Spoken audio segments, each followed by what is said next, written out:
दोस्तों, अक्षय तृतीया एक ऐसा पर्व है जो हम दीपावली की तरह बड़े ही धूमधाम से मनाते हैं।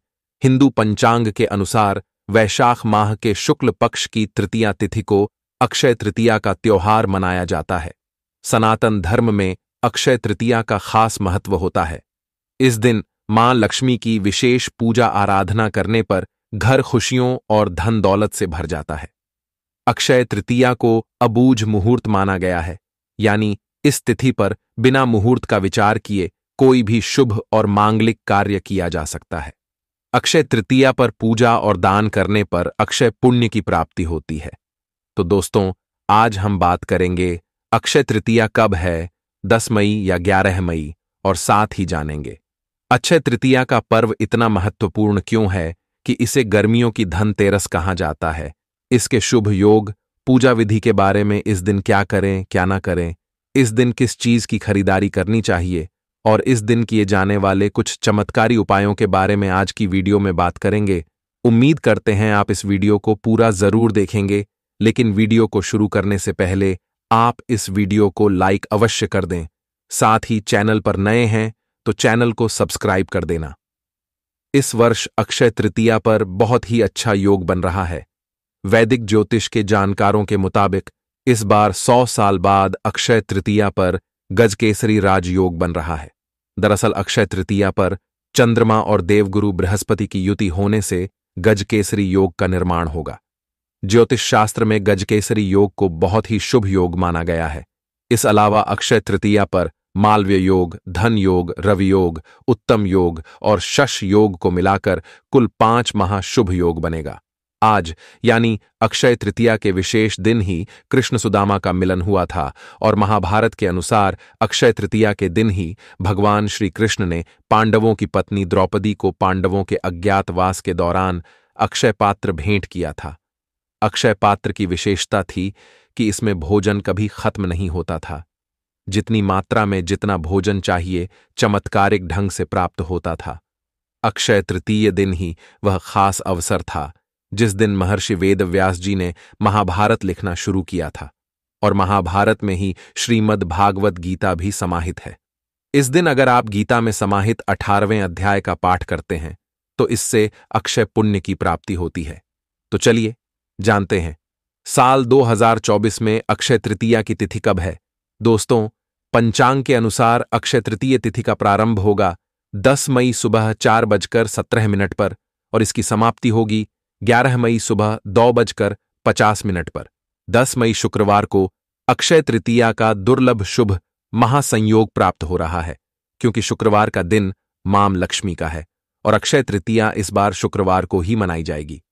बात करें पूजा के शुभ मुहूर्त के बारे में तो सुबह 5:49 से शुभ मुहूर्त प्रारंभ होगा और दोपहर 12:23 तक आप पूजा कर सकते हैं। अक्षय तृतीया को स्वयं सिद्ध मुहूर्त माना गया है। इस तिथि पर हर तरह के शुभ कार्य बिना मुहूर्त के संपन्न किए जा सकते हैं। ऐसी मान्यता है कि अक्षय तृतीया पर मां लक्ष्मी की पूजा करने और सोने चांदी की चीजों को खरीदने से सौभाग्य और सुख फलों की प्राप्ति होती है। अक्षय तृतीया पर सोना खरीदना, दान करना और पूजा पाठ करने से सभी तरह के लाभ जातकों को मिलते हैं। अक्षय तृतीया पर मां गंगा और देवी अन्नपूर्णा का अवतरण त्रेता युग में इसी तिथि को हुआ था। इसीलिए अक्षय तृतीया पर मां अन्नपूर्णा और मां गंगा की भी विशेष पूजा होती है। इसके अलावा अक्षय तृतीया तिथि पर ही भगवान परशुराम का जन्म भी हुआ था। अक्षय तृतीया पर महर्षि वेदव्यास ने महाभारत महाकाव्य की रचना की थी। अक्षय तृतीया के दिन ही उत्तराखंड में स्थिति बद्रीनाथ और केदारनाथ के पट खुलते हैं। अक्षय तृतीया पर गृह प्रवेश, विद्यारंभ, नए प्रतिष्ठान का शुभारंभ, नया कारोबार, जमीन, विवाह और वाहन आदि की खरीदारी करना शुभ होता है। इसलिए पूरे दिन में जब भी आपको समय मिले आप इस दिन अवश्य कुछ न कुछ खरीदारी जरूर करें। इससे घर में सुख समृद्धि आएगी। जन्म जन्मांतर आपके घर में सुख समृद्धि की बढ़ोतरी होगी। इस दिन हिंदू धर्म में आस्था रखने वाले लोग शुभ कार्य प्रारंभ करते हैं। इसके साथ ही नई चीजों की खरीदारी का भी इस तिथि पर बड़ा महत्व है। ऐसा माना जाता है कि इस दिन खरीदारी और खासकर सोना खरीदने से घर में कभी भी धन धान्य की कमी नहीं होती। यह दिन आपके आध्यात्मिक उत्थान के लिए भी बहुत शुभ माना जाता है। अगर आप इस दिन प्रभु का ध्यान करते हैं तो आपको उनका आशीर्वाद प्राप्त होता है। अक्षय तृतीया के दिन मां पार्वती नर नारायण की पूजा का विधान है और अक्षय तृतीया के दिन ही चारों धामों में से एक श्री बद्री नारायण के पट खुलते हैं। और आपको बता दूं, वृंदावन में जो बांके बिहारी जी का मंदिर है, उस दिन सिर्फ आज के दिन ही आपको श्री विग्रह के चरणों के दर्शन होते हैं, नहीं तो पूरे साल वह कपड़ों से ढके हुए रहते हैं। आज बहुत ही चमत्कारी तिथि है और इसका फायदा आपको उठाना है। इससे पहले किस किसने उठाया और इसका क्या महत्व है, तो छोटी सी कथा बताता हूं। दोस्तों, प्राचीन काल में एक सदाचारी और देव ब्राह्मणों में श्रद्धा रखने वाला एक धर्मदास नाम का एक वैश्य हुआ करता था। उसका परिवार बहुत बड़ा था और वह सदैव बहुत व्याकुल रहता था। उसने किसी से व्रत के अक्षय तृतीय के व्रत के महत्व को सुना, तो जब यह भारत आया तो उसने व्रत किया, गंगा स्नान किया, देवी देवताओं की पूजा की, अपने इष्ट देव कुल देवी देवताओं की पूजा की और गोले के लड्डू, पंखा, जल, दही, चावल, गुड़, सोना, वस्त्र, यह सभी चीजें दिव्य ब्राह्मणों को दान किया। उसकी स्त्री को यह बात बिल्कुल अच्छी नहीं लगी और वह बार बार मना करने लगी। कुटुंब भजनों से चिंतित रहने और बुढ़ापे के कारण अनेक रोगों से पीड़ित होने पर भी वह उसके बाद से हमेशा अक्षय तृतीया करता रहा। कभी भी अपने धर्म, कर्म और दान पुण्य से विमुख नहीं हुआ और यही व्यस्क फिर दूसरे जन्म में कुशावती का राजा बना। अपने अक्षय तृतीय के जो दान का प्रभाव था, उसकी वजह से वह बहुत धनी और प्रतापी बना और वैभव संपन्न होने पर भी उसकी बुद्धि कभी धर्म से विचलित नहीं हुए। और इसलिए यह भी माना जाता है कि आज के दिन जो भी मनुष्य दान करता है वह पुण्य को प्राप्त करता है और उसका अगला जन्म बहुत ही पुण्यम होता है। तो दोस्तों, अब हम जानेंगे अक्षय तृतीया की पूजा विधि। इसके लिए ब्रह्म मुहूर्त में उठकर स्नान अनादि से निवृत्त होकर सूर्य नारायण को जल अर्पित करना चाहिए। अपने घर के मंदिर में आप चौकी लगाकर पूजा कर सकते हैं या अपने नजदीक के कोई भी श्री हरिनारायण के मंदिर में कलश की स्थापना करके पूजा संपन्न कर सकते हैं। अक्षय तृतीया की पूजा आराधना में कलश की स्थापना का अत्यंत महत्वपूर्ण स्थान है। मतलब आप कलश स्थापना के बगैर अक्षय तृतीया की पूजा विधि को संपन्न नहीं कर सकते हैं। कलश की स्थापना करके विधि विधान से लक्ष्मी नारायण की पूजा करके धूप दीप अर्पित करके मां लक्ष्मी और श्री हरि विष्णु के मंत्रों का जाप अवश्य करना चाहिए। खीर का भोग अर्पित करें। सफेद मिठाई या दूध से निर्मित मिठाई का भोग लगाना उत्तम होता है। अपने सामर्थ्य के अनुसार और सच्ची श्रद्धा भक्ति से आपको भोग लगाना चाहिए। श्री हरि नारायण आपके भोग को अवश्य ही स्वीकार करेंगे। इसके बाद आप आरती करके क्षमा याचना कर लीजिए। क्षमा याचना करना अत्यंत आवश्यक होता है, क्योंकि अगर हमारे से पूजा में कोई भी भूल चूक गलती होती है, उसे हमें तत्काल पूजा के समय पूजा आरती करने के बाद भगवान जी से क्षमा याचना मांग लेते हैं, तो हमारी पूजा में जो भी गलती हुई है, भूल चूक हुई है, उसके लिए हमें प्रभु जी जरूर क्षमा कर देते हैं। अक्षय तृतीया में दान पुण्य का अत्यंत महत्वपूर्ण स्थान है। आप किसी भी चीज का दान कर सकते हैं। जो भी आपका सामर्थ्य है उसके अनुसार आप दान कर सकते हैं, लेकिन इस दिन जल से भरा कलश अवश्य दान करना चाहिए। एक कलश में जल भरकर उसमें थोड़ी चीनी शक्कर डालकर मीठा झल करके किसी भी ब्राह्मण को दक्षिणा के साथ दान कर देना चाहिए। इससे आपके जीवन में सुख समृद्धि आएगी।